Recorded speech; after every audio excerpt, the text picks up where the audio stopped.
И затоа сум горд за договорот кој го направија Северна Македонија, Албанија и Србија. Може би нам ова некој ќе ни го уништи, може би ова и ќе ни пропадне, но ова секако ќе биде иднина. Ова секако ќе биде иднина. Тука нема никакви Југославии, тука нема ништо, тука има само подобар живот за сите наши граѓани. Тука има само подобар, понормален, поквалитетен живот за нашите луѓе, да полесно се движат, полесно да живеат, амбиент на нормалност, а не амбиент на судири и омраза.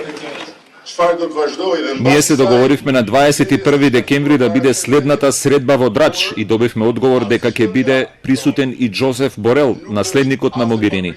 Во Драч посакувам и Црна и Босна и Херцеговина да присуствуваат. Исто така и Косово да се вклучи во овој процес.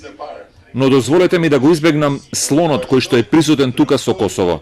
Тоа што се работува со Србија и Босна и Херцеговина не значи дека е сменето мислењето за Косово.